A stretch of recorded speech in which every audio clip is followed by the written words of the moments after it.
Hello everyone, as I'm sure you can guess from the title of this video, today I'm going to be talking about watercolor supplies for beginners. This video will be for people that are just starting out with watercolor, that aren't exactly sure what materials they might need or why certain materials are recommended. I'll be listing the specific names of all the products that I show in this video in the description, so if you're interested in something you can check there. First, let's talk about paper.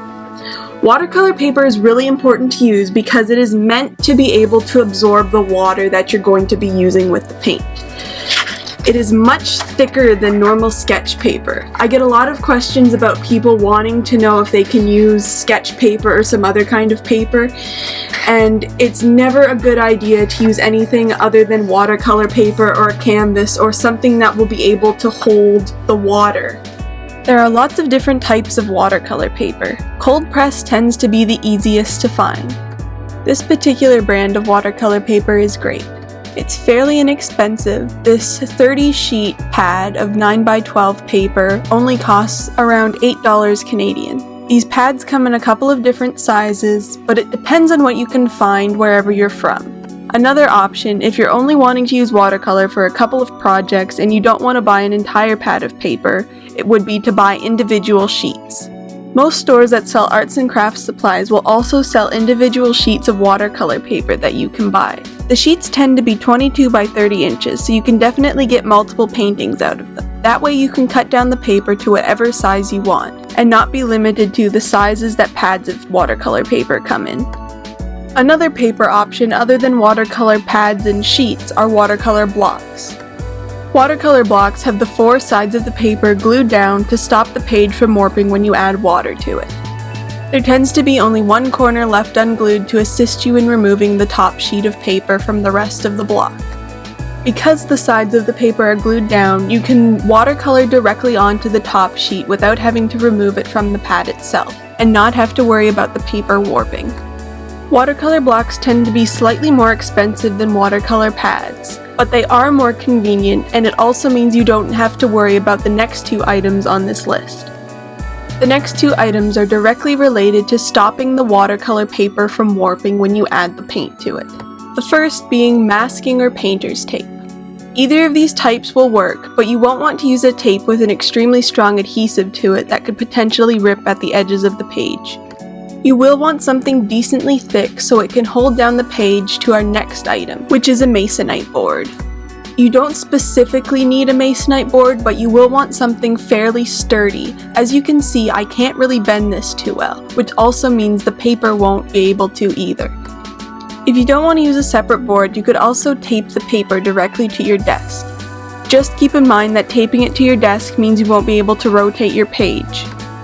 Masonite board works great for taping watercolor paper to stop it from warping, but you could also use something like a canvas board or extremely thick cardboard or even a thin wood panel. Just make sure the board isn't easily bent. Next thing would be a water dish. I know, super boring.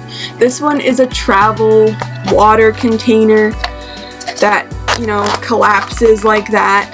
I just like using this because it has one of these things in it, which you can clean your brushes on. But for a water container, you just need a container to be able to hold water in. As you can see, they can get kind of gross after a while, so you might want to use something that you're not going to drink out of later. You can use a mug, a mason jar, whatever you have. Just something to hold water. Some people like to use two containers, one to clean off the brushes and one to dilute the paints with. You can actually buy the inserts like this to clean off brushes separately and put it in another container if it's something that you like. The next thing would be palettes. Now, depending on what type of watercolor you might end up going with, you might not actually need a separate palette to put paint in. You might want to get one just to have extra wells, which is what these container divots in the palette are called. And you want a palette that has wells because you're adding water to the paint and it's watery. A flat, typical artist's palette isn't going to work. So you want something that you can hold water in and it's not going to fall off So these ones are plastic, they're super inexpensive, you can find them at most craft stores or art supply stores, so they're probably really easy for you to find. Now on to brushes. Now, watercolor brushes can be a little trickier than acrylic paint brushes or oil paint brushes because you want to have the brushes be able to hold water. These ones are my personal favorites. They are fairly inexpensive, they come in sets, they come in a bunch of different sizes, they work extremely well, I use them all the time. You can definitely get these at like a Michael's and use a coupon on them and get them even cheaper. I prefer these ones over some of my more expensive brushes. They just work really great. Something for watercolor brushes that's super important though is you don't want them to shed. These ones I haven't had a single brush hair fall out of. Some of the other more inexpensive brushes that I've tried shed like crazy. And the problem with shedding is it's really hard to get the loose brush hairs off of your painting. You'll just have a bunch of brush hairs stuck to the artwork that you can still see even when it's dried, and it can be really annoying. So these synthetic brushes are great. Another type of brush that you might want to look into are these water brushes. The handle is a container for water, which means you don't have to worry about carrying around an extra water container. And then of course you have the brush end. These work great if you're traveling with your watercolor or you want to use watercolor pencils. Lots of different companies make them and they all work about the same.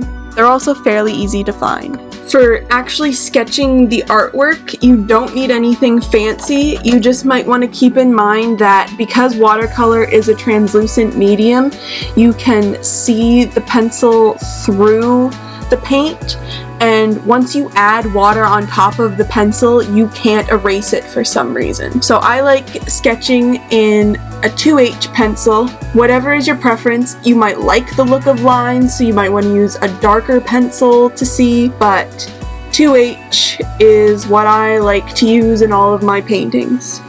Now, depending on what type of artwork you want to do, you might want to look into waterproof pens or pencils if you want to do line art. There's of course Copic the multi-liners that are waterproof.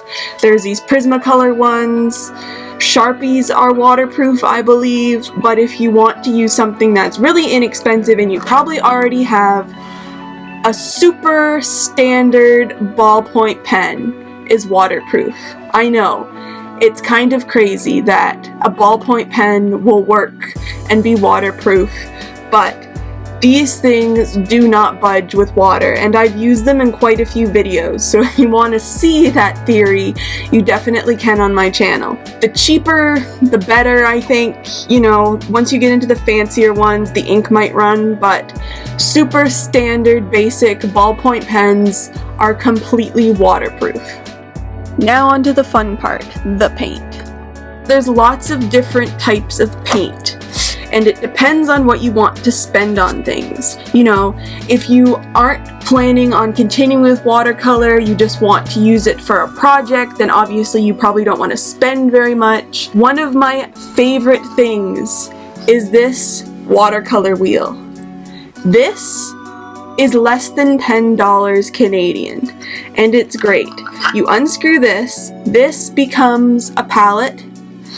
You have 6 colors there. You unscrew that. 6 more warm tone colors. You unscrew that. 6 green and yellowish colors. You unscrew this, and even more colors. Now you have all of these colors for under $10, and they work pretty well. They're obviously not professional paints, but for what it is, it works amazing, and it gives you tons of color options, which if you're not really into mixing paints or you're not sure how to mix paints, color options are obviously great. Now, personally, I prefer using pans instead of cakes. See, these ones are cakes. They are slightly powdery. They don't have the same kind of binding agent that tubed watercolors and pans have, but these work really well. Like, as you can see, just like touching them, pigment comes off. They're great if you're starting out. If you are planning on sticking to more watercolors, the Winsor Newton Cotman sets are great. This one is a full set, but this one is a smaller one. I believe that a 12 pan set like this is about 20 Canadian dollars. It might be more. Again, Michaels does sell some of these, so you can always use a coupon and get them for even cheaper. This one has 12 colors. They're great. This is a full range of Cotman sets. It is my main watercolor palette. I use it all the time. If you're planning on continuing with watercolor, you might want to start out with a set that's smaller like this one and then go up to something bigger like this if you don't want to spend the money right away. But if you're pretty sure that you're going to continue and you just don't have anything right now, then this palette is great. Tons of other artists on YouTube use it. I'm sure you've seen people use it a lot. You know, the packaging's pretty recognizable.